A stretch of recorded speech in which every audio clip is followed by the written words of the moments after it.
The unthinkable has just happened. On the global stage, Britain's Prime Minister has been publicly embarrassed, quietly sidelined, and openly overruled, not by China, but by the United States. Keir Starmer thought he was playing the clever diplomat, flying to China, smiling for cameras, talking about long-term strategic relationships, trying to look like a global statesman. Instead, Donald Trump just slammed the door in his face. Because while Starmer was bowing in Beijing, Washington was making something crystal clear. You don't cozy up to China and expect America to stay silent. And this time, Trump didn't whisper it behind closed doors. He humiliated Starmer in public. What do you think about the UK getting into business with China? Keir Starmer was in Beijing. Well, it's very dangerous for them to do that, and it's even more dangerous, I think, for Canada to get into business with China. Canada is not doing well. They're doing very poorly, and you can't look at China as the answer. I know China very well. I know President Xi is a friend of mine. I know him very well, but that's a big hurdle to go over when you get Canada. Over the past few days, Starmer and his entourage quietly slipped off to China, hoping for deals, trade, influence, maybe even a political win he could sell back home.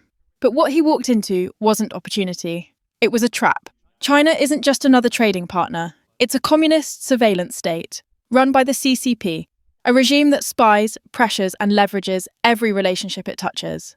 And Britain already has serious unresolved problems with Beijing.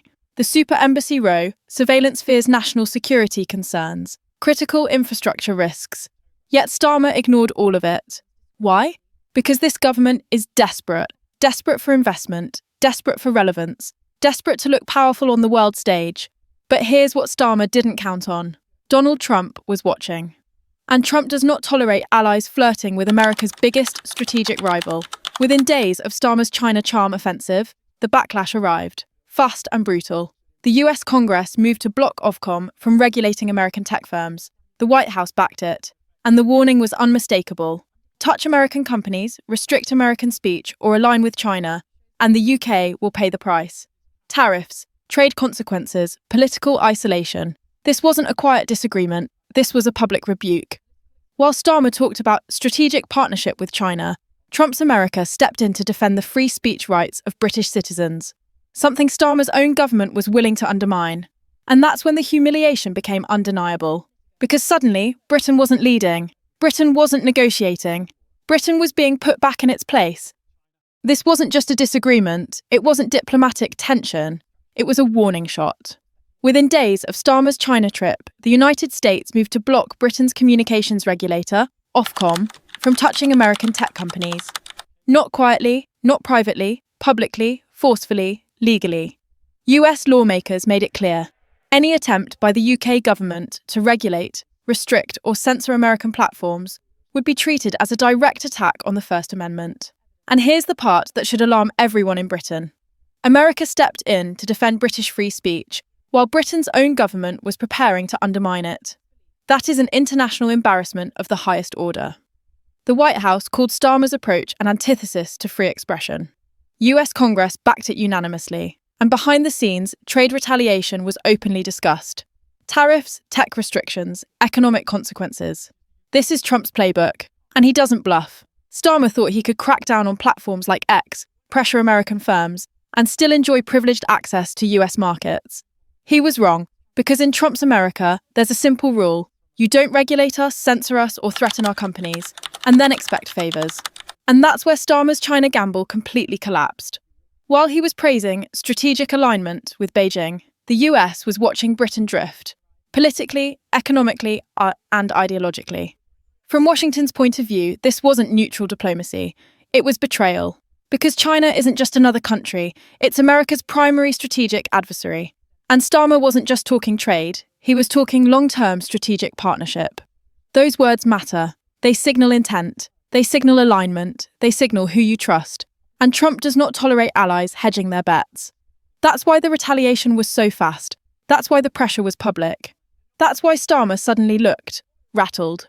Because instead of returning from China with a victory, he returned to a UK facing possible US tariffs, a breakdown in regulatory cooperation, a damaged special relationship, and a growing perception that Britain is no longer a reliable ally. Even worse, Trump didn't need to insult Starmer. He didn't need to shout. He simply cut him off. And in geopolitics, silence from Washington is louder than any insult. The message was unmistakable. You chose China. Now deal with the consequences. And this is where it gets dangerous. Not just for Starmer, but for Britain itself. Because when America pulls back, someone else always fills the vacuum. And China is more than happy to step in. Here's the uncomfortable truth no one in Westminster wants to admit. China doesn't do friendships. China does leverage.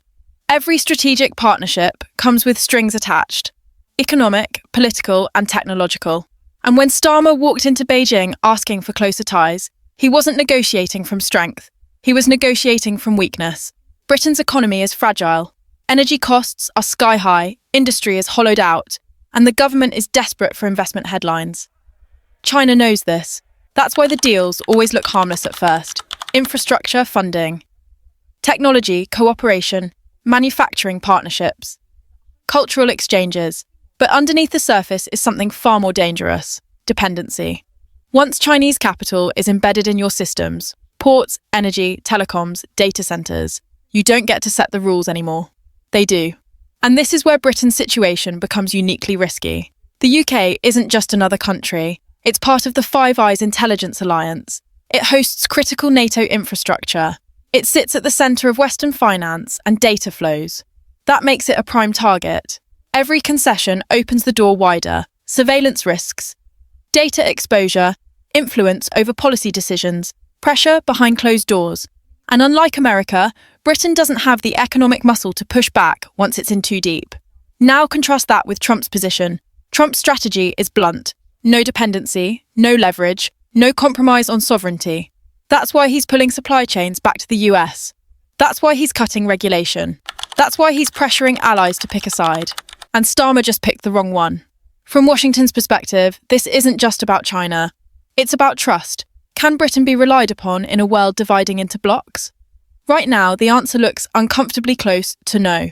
And here's the kicker most people haven't thought about yet.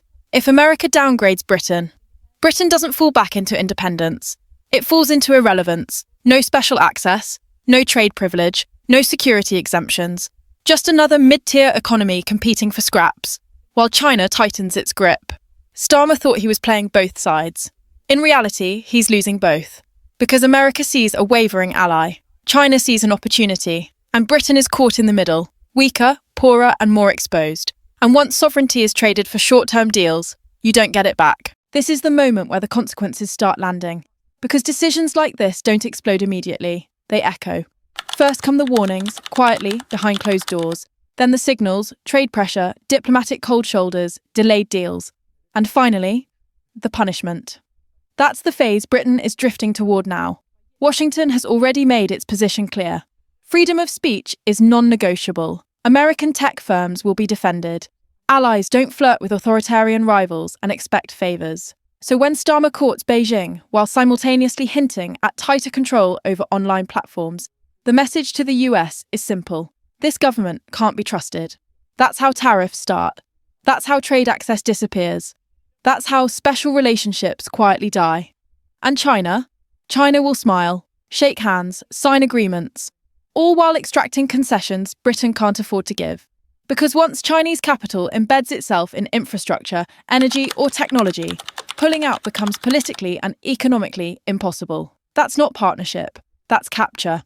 Now zoom out. Britain is already struggling. Living costs crushing households, businesses folding energy insecurity, public services under strain. This government doesn't have the margin for error it thinks it does. Starmer believed he could rebalance Britain away from America without consequences. That illusion is collapsing fast. And here's the political reality he can't escape.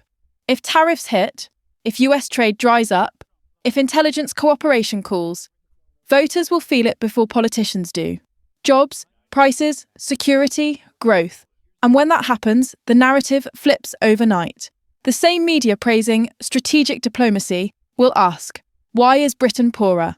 Why are allies pulling away? Why does the UK look isolated on the world stage? And there will be only one answer. This wasn't forced. This wasn't inevitable. This was a choice. A choice to chase short-term optics over long-term sovereignty. A choice to appease authoritarian power while alienating democratic allies. A choice that leaves Britain weaker, not stronger. Now the country faces a real question. Not a political one, but a civilizational one. Does Britain stand with the free world, or drift into managed decline under foreign influence? Because you don't get to sit on the fence forever. History always calls the bluff. And when it does, leaders are judged not by speeches, but by consequences. Now it's your turn. Do you think Starmer has made Britain safer, or sold it short? Drop your opinion in the comments. If you found this breakdown useful, hit like, subscribe, and share this video. Because these decisions shape our future, whether we're told the truth or not. The next chapter is coming fast.